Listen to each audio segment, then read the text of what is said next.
Elimi tut abla, elimi. Tamam, elimi. Hayda oraya, hayda oraya. Geçersin, ben de geçtim buradan. Evet, böyle. Basma nerede? Vurur.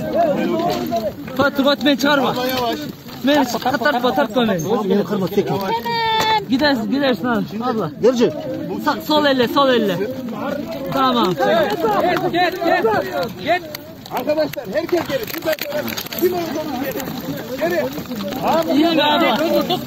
Nece istemez. Onlar. Al arkadaşlar. Özgür Tosman lan da girişte girebilir.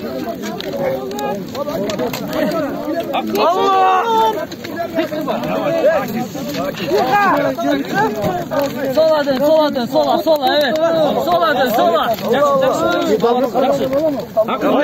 Kolun tutma, çoy bu, hakikaten. Kırgızstan!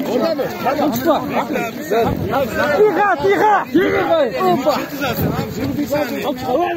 Bu tarafı ver.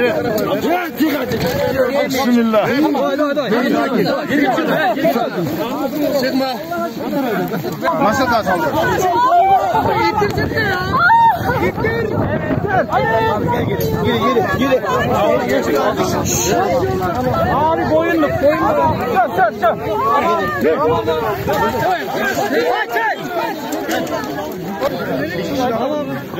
Eyvallah reis. Eyvallah arkadaşlar. Malatya. Allah razı olsun. Kırgızstan.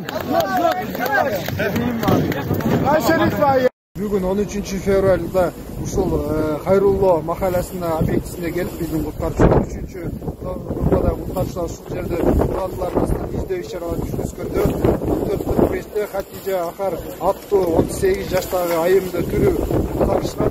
Акча маалыматты байырдан топтоп